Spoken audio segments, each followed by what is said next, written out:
Good morning, everyone, and welcome to the April Livable Neighborhoods monthly meeting. We have a large group today, which is awesome. What we like to do is we normally in-person meetings, we would do introductions, but what we ask everyone to do is please introduce yourself in the chat. Feel free to make connections and network, reach out to people you don't know in the chat maybe and introduce yourself, people that you would like to know. And we will go ahead and get started. The agenda is in the chat as well. If anybody needs me to repost that, just let me know, send me a message and I will do that.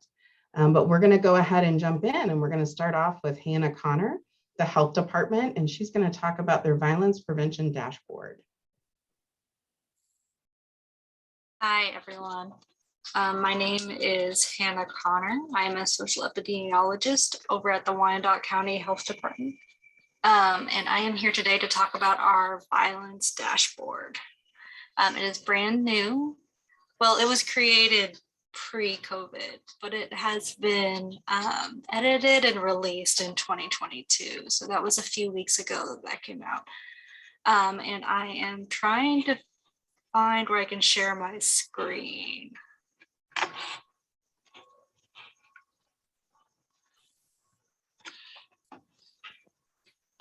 Did you find it? I am not seeing it. Should be. It did make you co-host, so you should have capabilities. I can make sure. Okay. Or if you want to send it to me, that's right here. Okay, I got it. Find it? Perfect. Okay. Thank you so much. So sorry. I'm a millennial, but I still have tech difficulties. Okay. Can everybody see this screen that has a violence prevention dashboard on it? Great. Okay. So essentially, in the 2018 community health assessment, one of the health priorities that was identified was violence in the county, because it is impacting people's, physical health, mental health, and social well-being. So in response to that, we created a chip, and one of the priorities in that chip is violence prevention. One of the mechanisms for that is to create a better data delivery for the public. So the health department, along with My Sidewalk, created this dashboard that is interactive and accessible to the public. And essentially what it does is it explains the context of violence in the county. It shows the outcomes of different types of violence in the county and some factors that can either lead to violence or protect people from violence. And then we wrap up the dashboard with some of the current initiatives that exist within Wyandotte County. So essentially, this first page is giving history and context to why the health department cares about violence prevention as a public health issue. It is a leading cause of death for Wyandotte County residents between the ages of 15 and 44, which really concerned us. And we realize that there is historical and social context that has led to this concentration of violence. And so we talk about redlining and describe how that has impacted the county and the investment and disinvestment that comes with that, and where our people live in the county, some of the correlations to lower income and poverty. And then finally, we try and describe the social ecological model of violence prevention, which allows for several levels of intervention to prevent violence. So here is that. It includes the individual, relationship, community, and societal levels, and some examples of how we're doing this. And then this is just a description about the dashboard, which I'm giving you. So the next page concerns all of the different outcomes of violence in the county. And these are updated through 2019. They will be updated through 2021 shortly. So we begin by talking about how wealth disparities can lead to health disparities, which is something that we can see throughout the KC Metro. And more importantly, we can look at some of these outcomes. And I won't go into all of these in the interest of everybody's time, but I did want to show that they are interactive. You can hover over them and see what the different rates are for each of the metrics. And most of these, we compare Wyandotte, Johnson County, and Kansas. And we know that Wyandotte and Johnson are very different, but one of the reasons we do that is because of this idea that wealth disparities can cause health disparity. And that historical redlining has in part led to some of the concentrations of violence. So we go through the homicide rate by age and by race, because we know that this is not a proportionate problem that people are facing. There are certain people in the community that are more burdened by violence than others. So we see, for example, that in the county, what's majorly concerning to us is that the large number of years of potential life loss that is experienced by our Black residents. It can be as high as 2,361. And that's because of lives lost so long before what the average life expectancy would normally be. So this is why a lot of our coming initiatives will be helping prevent violence. And the way to do that is to look at the next section, which are protective factors, which are things that we can bolster. So things like mental health care and access to mental health care, improving community connectedness and positive relationships especially for youth. We get a lot of this data from KCTC, by the way. And quality schools is another good protective factor. And on the flip side, and all of these are also interactive. If you want to look at any of these metrics, any of these risk factors, protective factors, you can work with the maps. Okay. And we also have risk factors, which are things that we want to reduce because they're things that might lead to violence. So we have things like community deterioration, neighborhood poverty, and things like that, as well as quality economic opportunities. Again, all of these are interactive. And then we also parse out youth risk factors. So things like education, things that can like specifically impact youth and youth violence.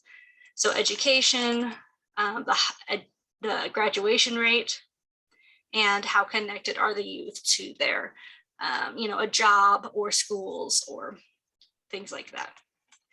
And like I said, lastly, to kind of wrap it up and show that we are trying to be proactive on this front and work actively to prevent violence, we have listed out all of it's non-exhaustive. This is a non-exhaustive list, but we have listed out some of the initiatives within Wyandotte County that are trying to address these protective and risk factors at all of those levels on the socioeconomic model, ecological model. So that's what this page is about. If you think that your organization belongs on this page and it's not there, feel free to reach out to me. I'd love to chat with you. This is a living and breathing document, so it will be updated over time and edited and made more accurate every year. So that's an overview. If anybody has any questions, I'm happy to take them. Or if you want to reach out to me separately, I'm also happy to chat with you one-on-one.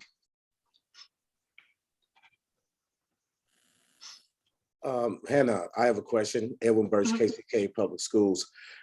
Is there this particular report that you provided?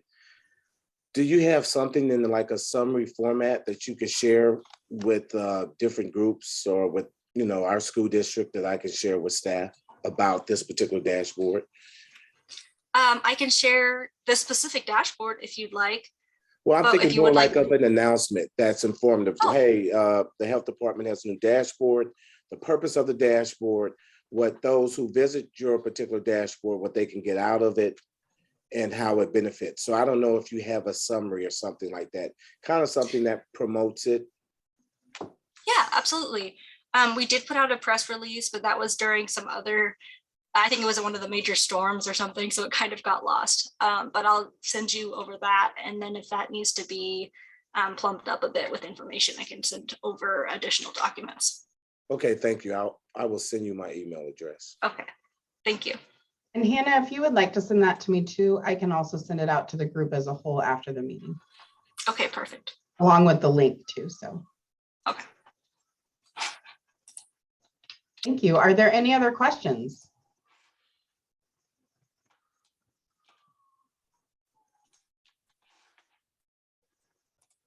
Group this morning? Well, thank you, Hannah. Thank you for your time, everybody. Okay, next on the agenda is Adrian Siefkas. Did I say that right? Siefkas, that's okay though. Yes, okay. And she is with the budget department and is going to talk a little bit about the budget simulator today. Yeah, hi everyone. Hi Andrea, thanks for having me today. I am a volunteer working in the budget office on community engagement and outreach. And we've really been trying to increase points of engagement with the community this year because traditionally in the budget process, the points of engagement have been through a representative community survey that we do every 2 years and a public hearing, which requires people to show up at City Hall and speak in front of a podium and can be a little bit intimidating and not super accessible for everyone. So we've been doing a few things to increase engagement in the budget process this year, one of which has been our DOT talks. We've already had 2 DOT talks. Some of you might have been there, but we're still having another one this Saturday, 9 a.m. at the Eisenhower Center. And those are chances for community conversation on the budget. And, you know, we've been having some great conversations with community members. It's really been pretty awesome. And another thing that we're doing is a budget simulator, which is kind of like a budget survey, but a more comprehensive outlook of looking at the budget. So the budget simulator allows people to give their feedback on the budget, taking into account the entire budget and not just a few priorities they have here and there. So that's what I'm going to present to you all today. I'll go ahead and share my screen. Okay. And alrighty, so hopefully you can see the UG budget simulator. No, you can't? Okay. Alrighty, let's go back. Share this screen, share. Okay, now it looks good. Okay, so this is the home page to our budget simulator. It just gives an overview of why we're releasing the simulator, which is to increase community feedback in the budget. And it also has instructions for navigating the tool. So once we click create your budget here, it opens the simulator experience. And we can see in the top right corner that the simulator starts off with a budget of $360 million, which is based on 2022 operating costs for the functional areas included in the simulator with a 3% inflation factor. We also see in the top left that we're overspending by $0 and we're on budget. So we have a balanced budget when we start off. So as the user goes through the budget simulator experience, they can choose if they would like to increase funding to different departments and functional areas or decrease funding. And one of the really cool aspects of this tool is that off to the right of the sliders, there are impact statements that we gathered from departments describing what could happen if they were to decrease their budgets by that amount. So that's a really cool aspect of the simulator that I like a lot. And so the functional areas of the budget that we've included are public safety, judicial services, community services, and public works. And every functional area also has an area for comments. So if users want to share particular thoughts that they have on a department or functional area, then we encourage people to fill out those comment boxes there. And then we also have a section on capital investment and infrastructure. So here you can increase or decrease funding for street and bridge maintenance and improvement. We often hear from the community that this is one of their big priorities is street maintenance. And then you can also increase or decrease funding for parks and recreation system investment. And then finally, our final section of the simulator is our revenue streams. So another popular thing that we hear from the community is that they would like to see a decrease in property taxes or the BPU pilot. So if, for example, the user would like to decrease property taxes, this consequences box off to the right is going to tell them how that decrease is going to affect the average bill payer. Just gives like a really quick snapshot of how that might affect a house worth $100,000, for example. And once again, users can leave comments on revenue streams here. One thing I would point out is that if we, for example, decide to decrease revenue streams without making any other adjustments in our budget, the simulator is going to tell us that we're overspending by whatever amount in the top left corner. And then in the bottom right corner, we see that the target is not met and we can't submit the simulator because we haven't achieved a balanced budget. So we really are challenging users to achieve a balanced budget, go through the trade-offs that must be made to get there, and think about the hard decisions that go into building the budget and and arrive at a balanced budget before they can submit their simulator. Another thing I would mention is on the same side, the budget simulator will allow you to submit with a budget surplus. So if you or a user ends up with a budget surplus at the end, we encourage you to leave comments about how you might spend that surplus if you don't see ways to spend it in the simulator experience. So right now, our budget simulator has about 40 responses. We've been getting the word out through newsletters, emails. We've been advertising at our in-person .talk events. We've also been advertising on Facebook, but we really want to see a lot more engagement with the simulator and a lot more responses, because we know that the more responses we get, the more valid the simulator is going to seem. So I just really encourage you to fill a simulator out yourself and distribute it among your networks. I will say that I want to share my screen just one more time. The link is wykokck.budgetsimulator.com. Or if you want to scan this QR code, you can do that as well to get to the simulator. So I'm open to answering any questions if people have them. Or yeah. Thank you. Adrian, are there any questions? I can also send this out to the group after this. This is in our e-news, and also in, I think, our printed newsletter. So I can send that out as well. Yeah, that would be great. It's an interesting project to do in a neighborhood meeting.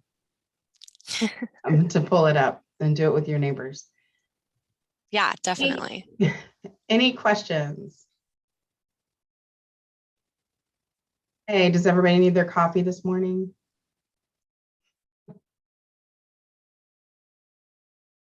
Okay, thank you so much, Adrian. And then we'll just move right along on the agenda. The mayor's office, I believe that was on. Good morning, this is Dr. Edwards. I can update you on behalf of the mayor.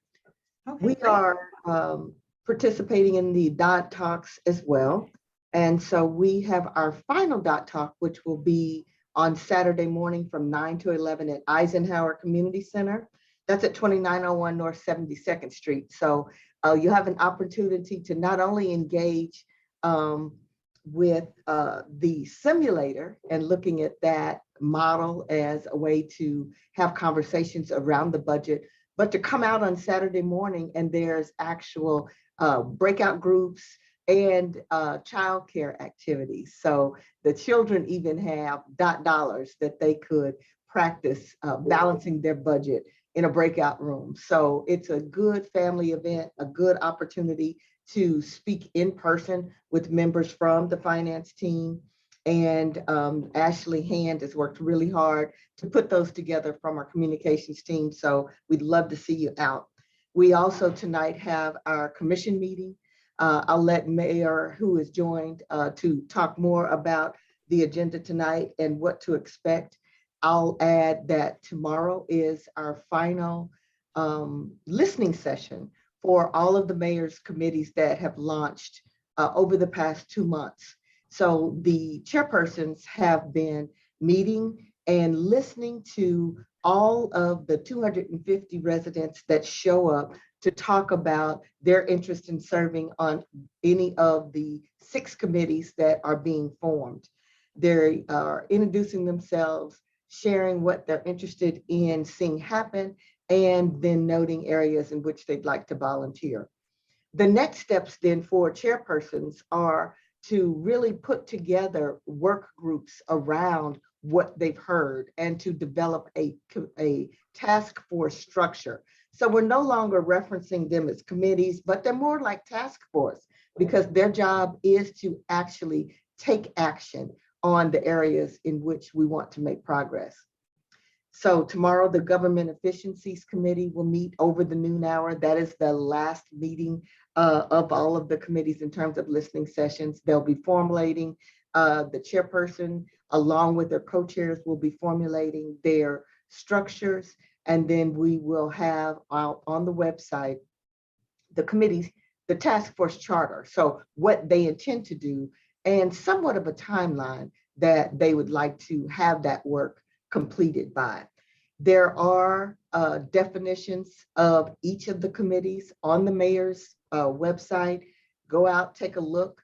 Those are the items that the mayor wanted each of those committees to consider in the work that they're going to do. So that'll give you a baseline of what we've asked them to do. We have a lot of committees through the unified government. And the one thing that we wanted to make certain is that we weren't duplicating efforts. So take a look out there if there's something that is of interest to you, or if you have not attended a listening session, but yet still want to participate, just reach out to me in the chat box and I will make sure that I get you connected with that chairperson. I'll turn it over to Mayor Garner now so he can update us on tonight's UG meeting. Thank you, Dr. Edwards, and good morning, everyone. Always good to see everyone. I'm not going to be long, and thank you, Dr. Edwards, for that intro, but I think the big thing of interest tonight at the commission meeting is the planning and zoning and the consent agenda. A lot of items to be discussed there by our commission, as well as should be a sales tax presentation that I think would be of interest as well in a special session prior to the commission meeting that I encourage you all to come to. And then when you talk about commission meetings, the next open input session, and that just goes back to me when I campaigned, listening to a lot of residents saying that they wanted to have enhanced and better communication with both the mayor and the commission and staff at commission meetings. So once a month, and the next one will be on the commission meeting on May 12th, where you can come, you can talk about anything. You can either praise or you can come with a complaint. But if you come with a complaint, we just ask that you come with a solution for a resolution, and you have 2 minutes to do so. And so hopefully people will come out and use that opportunity to have direct communication and access with their commission. Tyrone Tuesdays, the last one was this past Tuesday, and it was the 4th Tuesday of every month. That's really designed to basically let me know how I'm doing. Let me know how I'm measuring up. You can have direct communication with me in person. The next one will be in the chambers. And on that note, the chambers is open. We will have our first open chambers meeting again since COVID. So it's open to the public. Come and please be present.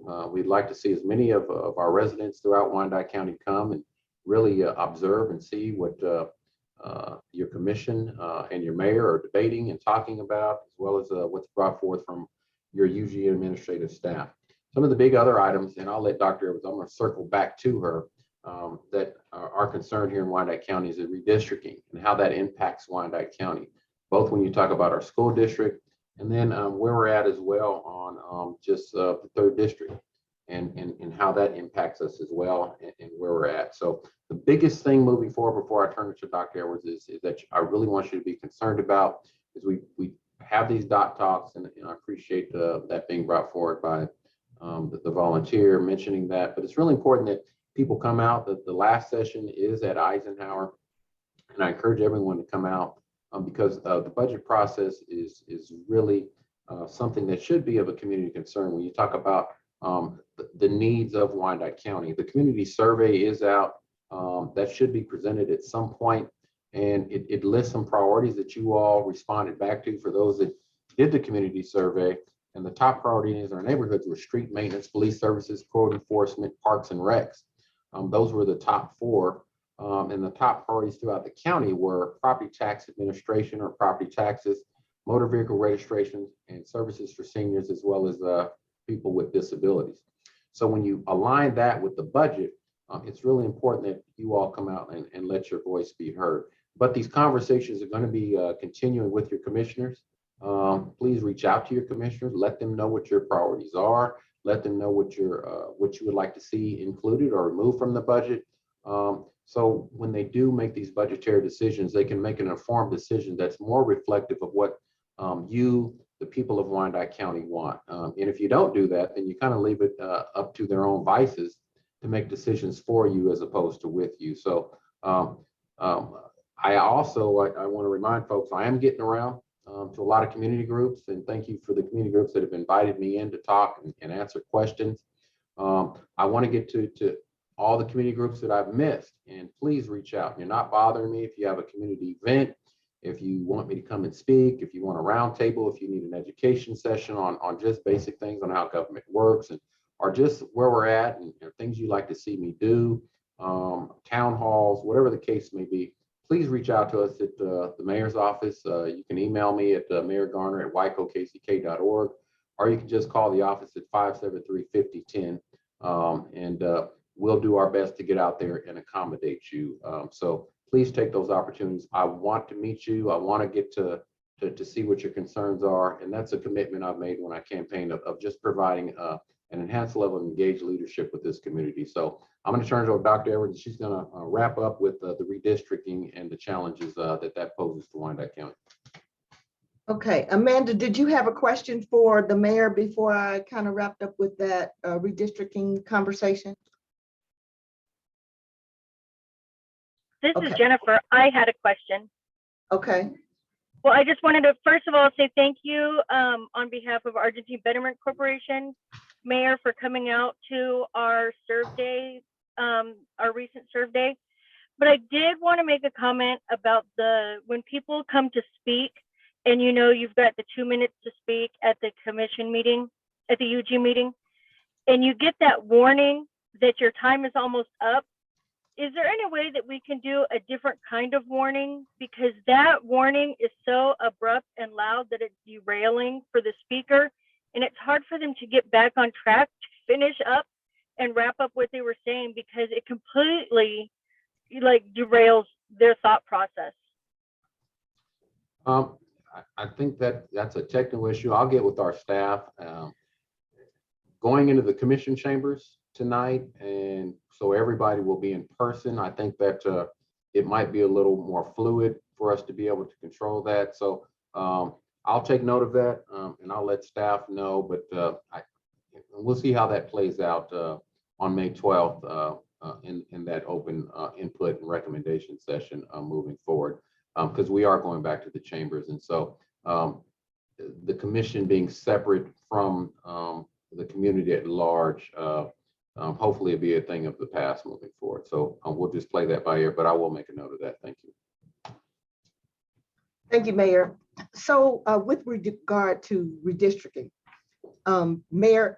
Judge Clapper on last Monday handed down his decision that the redistricting map Ad Astra 2 was indeed inappropriate for Wyandotte County. I provided testimony at the House, in the Senate, and again on the district court case.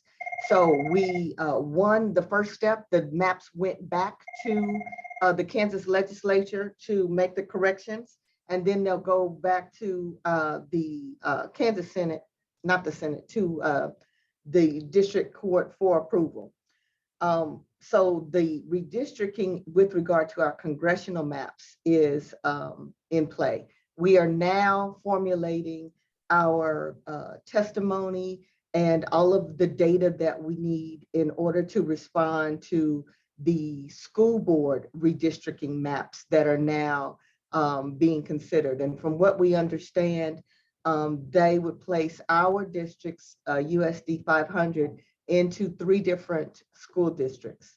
So per those maps. So Mr. Birch, I'll be reaching out to you. I'd love to have a conversation with you. I'm working on testimony about that redistricting effort as well, and working with that committee to try to best represent Wyandotte and to fight on behalf of our students and our educators in this next phase of the redistricting conversation. Mr. Birch. Thanks, Dr. Edwards. I'm looking forward to having that conversation. And yes, we have been having conversations about that. And just, it's always just something that those of you who are all on this particular Zoom, we all know that just it's a challenge in trying to get our community engaged sometimes and to understand the impact of what's taking place. But it's always an ongoing effort, and we can't stop having those conversations and trying to educate the community how that impacts us, our city, our county, and our school district. So, whenever you all are available, we're willing to talk more about that. Thank you. Thank you, Andrea. Great, thank you. Any other questions? Leslie. I've been trying to keep up with the ARPA process, and I know that the ARPA subcommittee met on the 14th, but I haven't been able to find the replay of that meeting. So I was just wondering if there is a link to that, maybe you can provide it to Andrea to send out to us. Put it in the chat box. Oh, great. Awesome. Thank you so much. Any other questions? Right along. Thank you so much, Mayor's Office. Next will be the Health Department. Is there anyone from the Health Department who would like to give an update?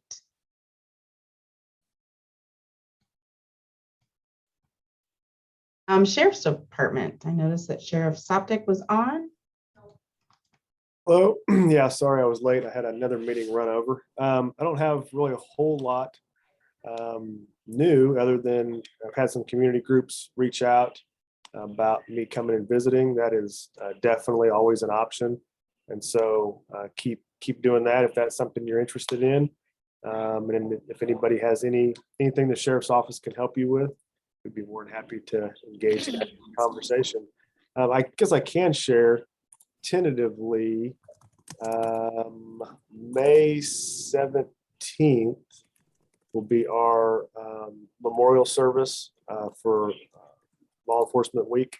That'll be here at the courthouse, in front of the courthouse. So anybody that's interested, it'll be at 11, and then there'll be a $5 barbecue lunch served afterwards. So we'd love to have you guys, and that information will be coming out here shortly. So that's all I got. Thank you. Any questions for the sheriff?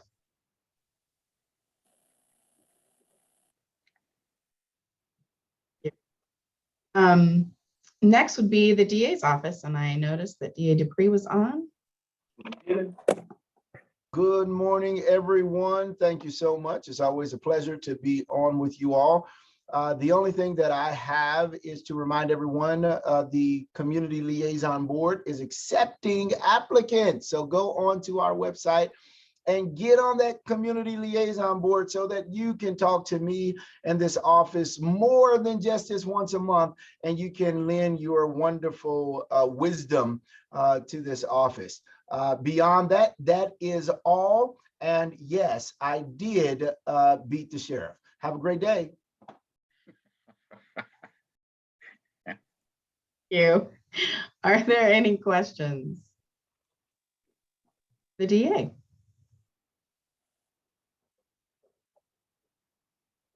And I know someone has to jump off here in just a minute. So Greg, I didn't have you on the agenda and I know you got to leave soon. Did you have an update at all? Yeah, thank you, Andrea. Just real quick. For our office, this is the start of a busy season for us. I think this year is a little bit even different because we've been in the pandemic and everybody's been isolated in their homes for the most part or staying away from people. And now people are walking outside, seeing a number of issues and as they should, and turn those into us. And so we are trying to prepare for a busy season, both for our property maintenance staff, and also we're starting to see an uptick in development and proposals for other development within our community. The one thing that I just want to caution everybody, we are down 7 positions in property maintenance, which is about 1/3 of our staff. So we may be a little bit slower right now to react, but we will definitely stay on top of things to get things done.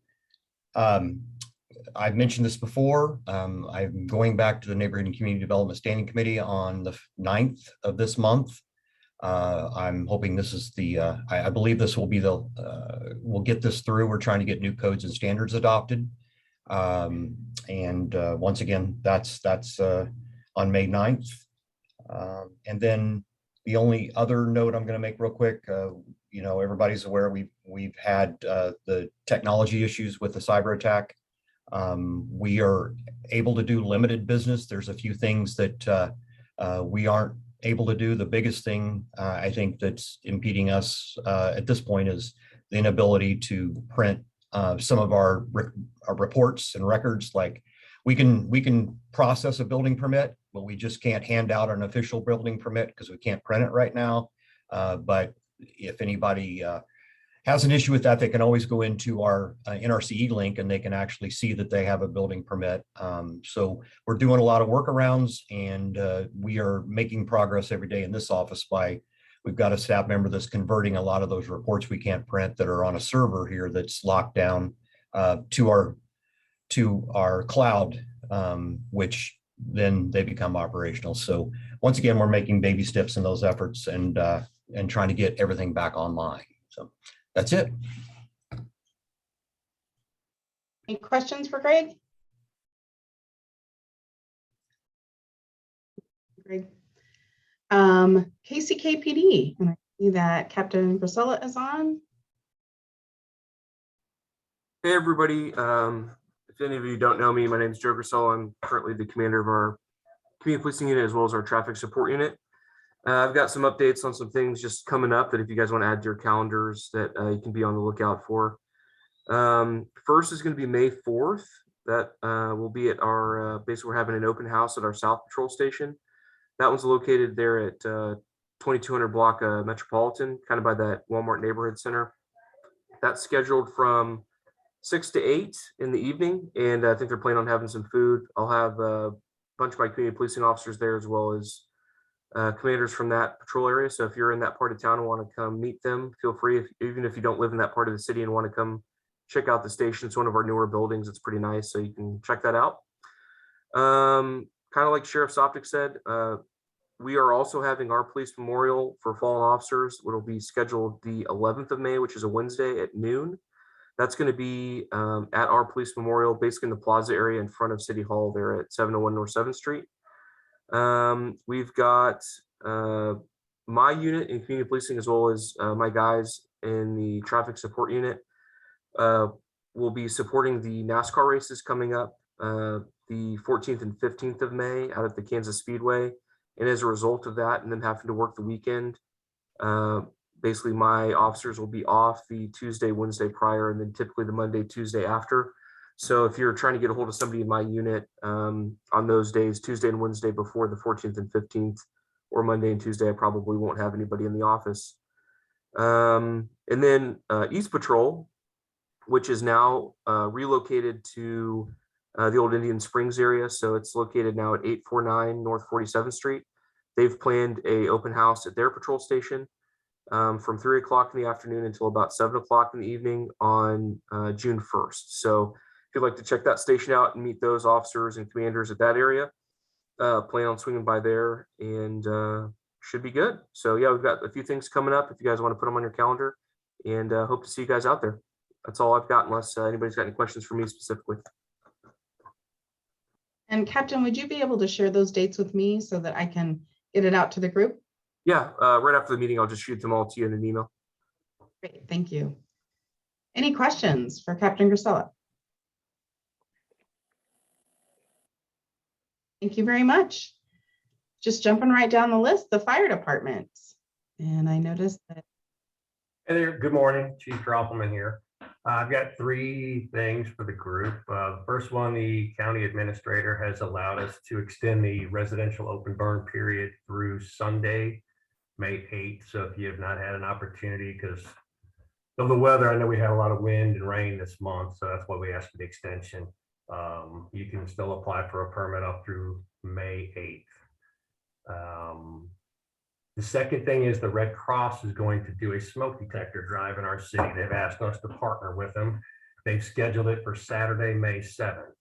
Now it's in a specific location. It will be around the Stony Point North Elementary School area. So it's bordered by Armstrong to the north, Interstate 70 to the south, 78th Street to the east, and 86th Street to the west.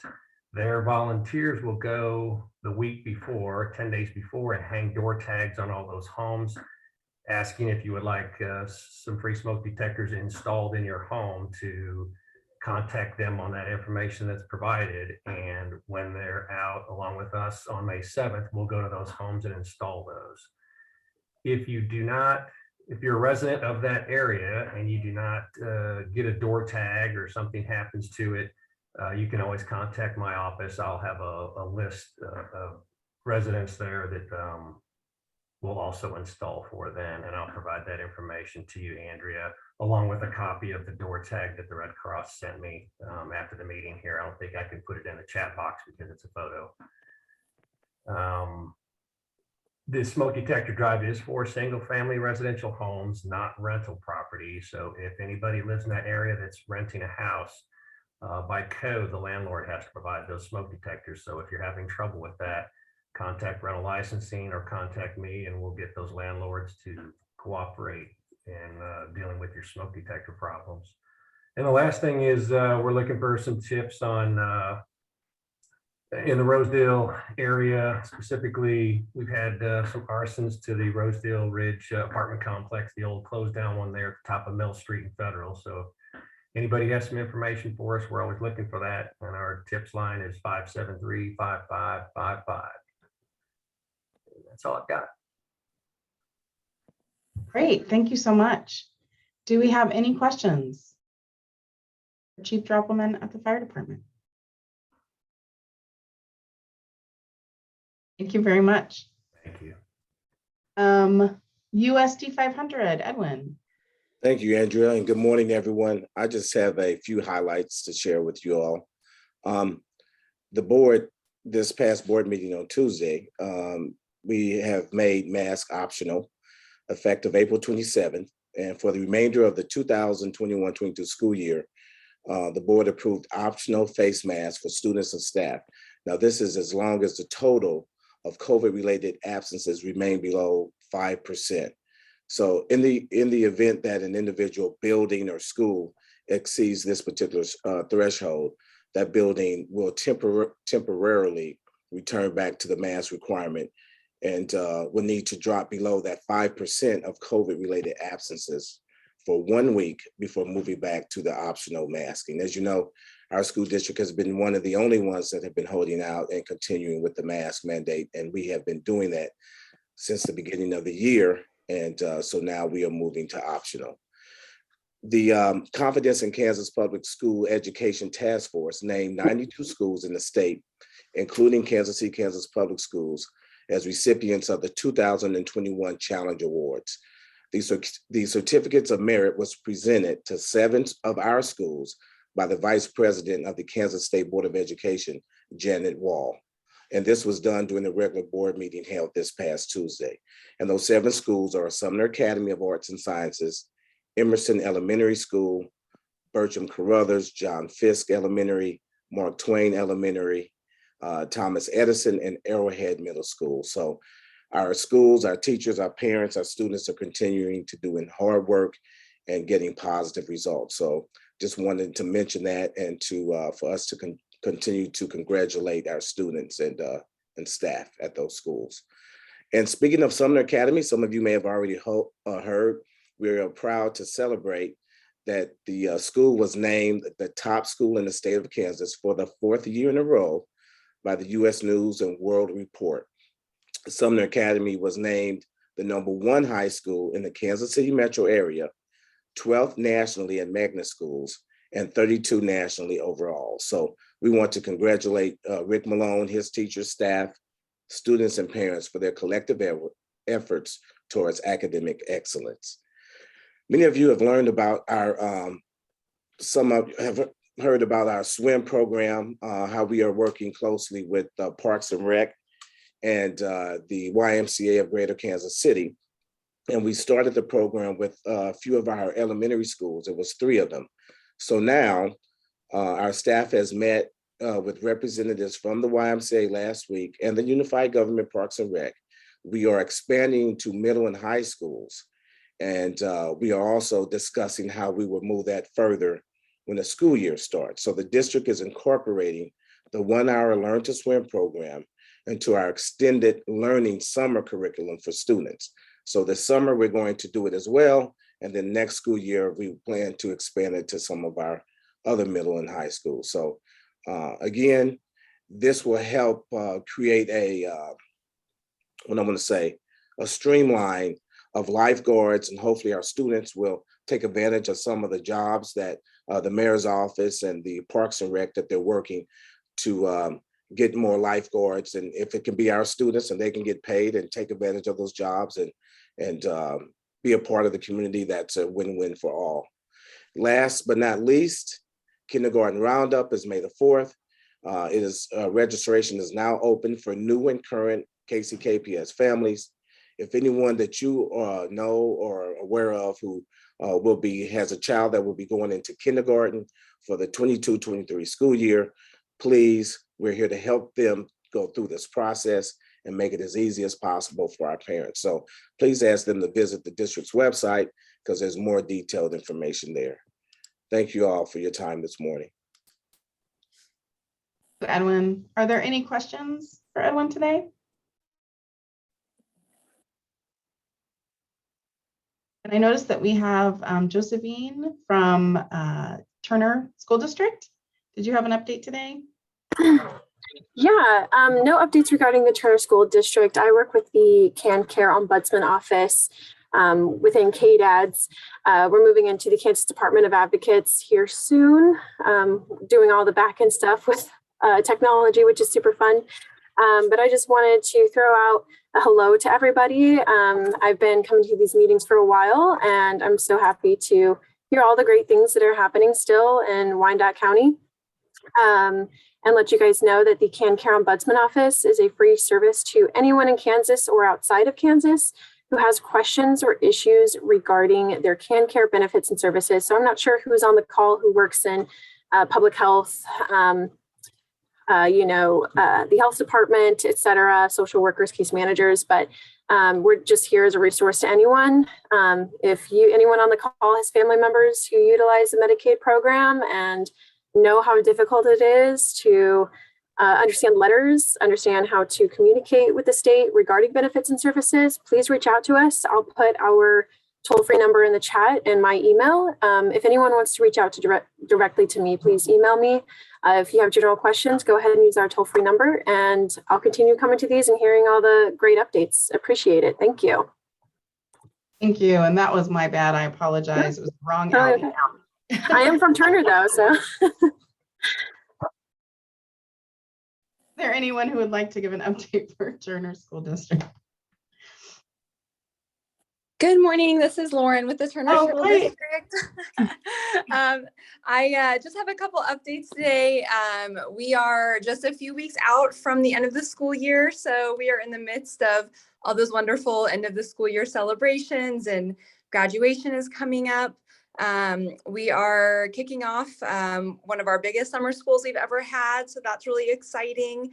And next week, we actually will be hosting a career fair at our high school just for the unified government departments. And so I have several on my list to attend that, but if you are a unified government department or public safety or any of those and would like to participate in our Turner High School career fair, let me know and we'll get you added to the list. And other than that, just enjoying wrapping up a great school year. Great. Thank you, Lauren. Sorry about that. Any No worries. for Lauren at Turner School District? Okay, great. Thank you. And the only one left is me for the regular updates. And for Livable Neighborhoods, I wanted to let everybody know to save the date for the, and I'm sorry, I'm not prepared.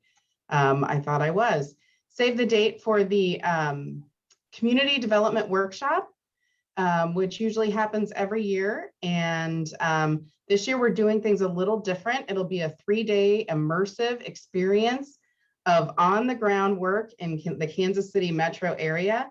And that'll be June 23rd, Thursday, June 23rd through Saturday, June 25th. And it's our 10th annual one. So there'll be more information to come, but I just wanted to let everybody know to keep a lookout for that. It'll be a great way to visit different sites across the Kansas and Missouri areas on groups that are doing wonderful work on the ground. Some of our own KCK folks will be featured there, but we're still finalizing those, so I won't put them on the spot yet. But we'll let you know as soon as we know what sites those are. And it'll give you a chance to see what's happening on the Missouri side as well in neighborhoods, and we can learn from each other. So keep a lookout for that.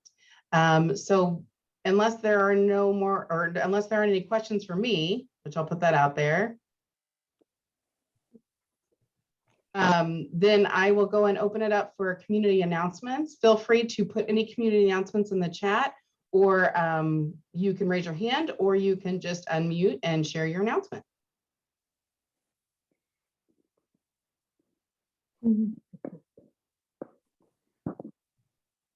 Donnie, did you have an announcement? Yes, Adrian. The Shepherd Center is going to have their annual used book and brick sale this weekend. It'll be Friday, April the 29th.